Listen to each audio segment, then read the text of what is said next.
Boa tarde a todos. Na aula de hoje nós vamos estudar o Simple Present Part 2, Presente Simples, Parte 2. Nesse capítulo, nós estudaremos o uso dos auxiliares do e does. Quando é que nós vamos utilizar os auxiliares do e does no presente simples? Os auxiliares do e does são usados para colocarem uma frase no simple present, que é o presente simples, da forma afirmativa, que nós estudamos no capítulo anterior, para as formas interrogativa e negativa. Nós vamos ver, primeiro, como é que se faz para pegar uma frase que está na forma afirmativa e passar para a forma interrogativa. Veja a definição. Inicia-se a oração da forma interrogativa com auxiliar do ou com auxiliar das. Aí vem aquela pergunta: quando saber a hora de usar o auxiliar do ou usar o auxiliar das? Vamos observar. Então, quando é que nós vamos saber a hora de utilizar o auxiliar do ou auxiliar das para pegar uma frase que está do presente simples da forma afirmativa e passar para a forma interrogativa e negativa? Qual é o procedimento? Sempre que você for fazer isso, a primeira coisa que você tem que observar é o sujeito da frase na forma afirmativa. E nós sabemos que o sujeito ele pode aparecer de duas maneiras: na forma de pronome pessoal e na forma de nome. Primeiramente, nós vamos aprender a utilizar o auxiliar do ou das quando o sujeito vier na forma de pronome pessoal. Vamos observar. Nós sabemos que os pronomes pessoais são I, we, you, they, he, she, it. Vamos observar esse quadro aqui. Quando o sujeito da forma afirmativa ele vier na forma de pronome pessoal e os pronomes for o pronome I, we, you ou they, o auxiliar a ser utilizado é o auxiliar do. Agora, quando o sujeito da forma afirmativa vier na forma de pronome e for os pronomes he, she ou it, já vamos usar agora o auxiliar does.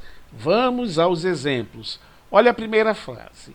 I work in this factory. Essa frase aqui está na forma afirmativa. Eu tenho I, que é o sujeito da frase, e work, que é o verbo.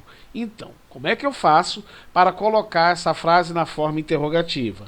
Basta colocar o auxiliar do no início da frase e repetir a frase totalmente e colocar o ponto de interrogação por se tratar de uma pergunta, forma interrogativa.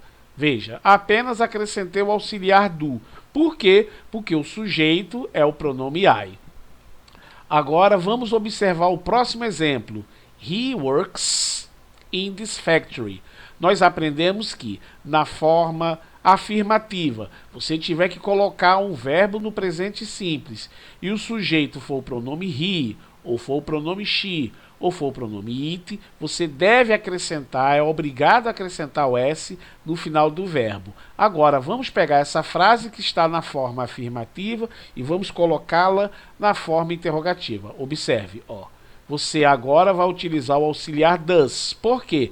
Porque nesse exemplo aqui, o sujeito é o pronome he. E de acordo com a tabela aqui, sendo o sujeito o pronome he, você deve utilizar o auxiliar does. Mas observe, você não deve apenas colocar o auxiliar does e repetir a frase e acrescentar um ponto de interrogação, não. Observe, o S que está no verbo você tem que tirar. Professor, se eu colocar o S no final do verbo, vai estar errado. Por quê? Porque o S aqui vai estar no auxiliar, does. Por isso que se usa auxiliar does.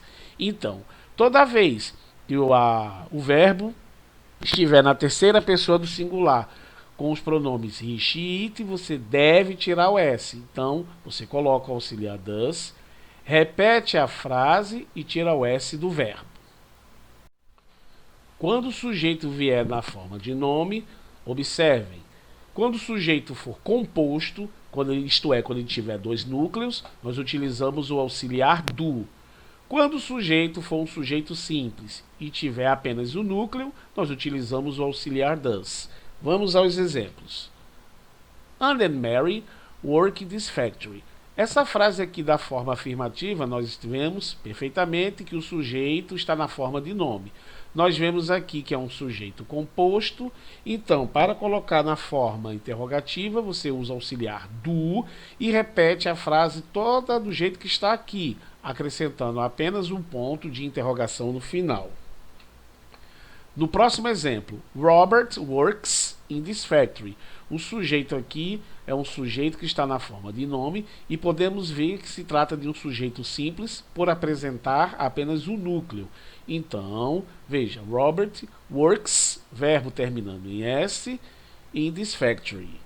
Para colocar na forma interrogativa, você utiliza o auxiliar does, porque o sujeito aqui é um sujeito simples. E também tirar o S quando for colocar na forma interrogativa, semelhante ao que foi explicado na regra anterior. Vamos agora a uma observação muito importante. Quando o verbo terminar em Y e for seguido de consoante, ao se tirar o S, devemos colocar o Y de volta ao verbo. Observe. No exemplo, It buries the bone. Nós vimos no capítulo anterior, na parte 1, que quando você tiver um verbo em inglês, ele tiver que ficar no presente e ele for conjugado com um pronome de terceira pessoa do singular, o he, o she ou it, esse verbo terminado em Y, para se acrescentar o S, você deve tirar o Y e colocar IES. Isso é feito apenas quando a frase se encontrar na forma afirmativa. Nós vimos anteriormente que, quando passamos uma frase que se encontra na forma afirmativa para a forma interrogativa e também para a forma negativa, nós devemos tirar o S, voltando ao verbo na sua forma original. Entretanto, nesse caso aqui, por se tratar de um verbo que está terminando em Y e ele é seguido de uma consoante, você não pode tirar apenas o S. O que é que você deve fazer? Primeiro, colocar o auxiliar does para ficar na forma interrogativa. E quando for tirar o S, isso é muito importante, quando for tirar o S, você não pode tirar só o S e deixar o IE não. Você vai tirar o S e também vai tirar a letra I e tirar a letra E para colocar o Y no final e acrescentar o ponto de interrogação por se tratar de uma forma interrogativa. Olha aqui, o sujeito está na forma de pronome, pronome é o pronome it, e nós vimos que o auxiliar que se usa para colocar na forma interrogativa é o does. Devemos tirar o S, mas nesse caso, por se tratar de um verbo terminado em Y, seguido de consoante, você vai tirar o S, vai tirar o E e vai tirar o I para colocar o Y. Olha o outro exemplo. Mary carries her bag everywhere. Mesma coisa. A diferença aqui é que o sujeito agora está na forma de nome, mas para se colocar na forma interrogativa, segue o mesmo procedimento.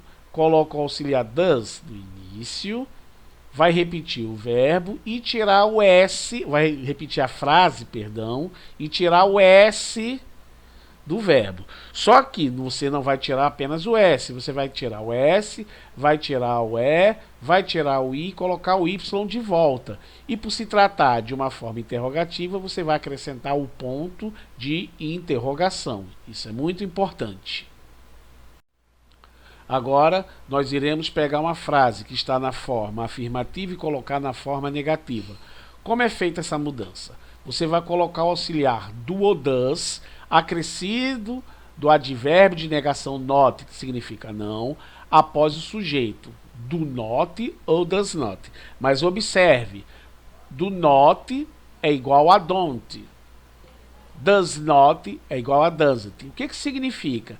Você pode colocar do not separado ou você pode abreviar, usar don't. A mesma coisa é quando for utilizar o does. Você pode utilizar does not separado, como está aqui, ou a forma abreviada doesn't. Vamos ver agora nas frases. I work in this factory. Agora, eu quero pegar essa frase que está na forma afirmativa e colocar na forma negativa. Preste atenção. Observe, você vai utilizar o auxiliar do not, no caso aqui don't, entre o sujeito e o verbo. Cuidado para não colocar o don't no início da frase. Você só utiliza o auxiliar do quando for para a forma interrogativa. Na forma negativa, a posição do auxiliar junto do advérbio not, que pode ser do not ou don't. No exemplo aqui foi utilizado a forma abreviada don't.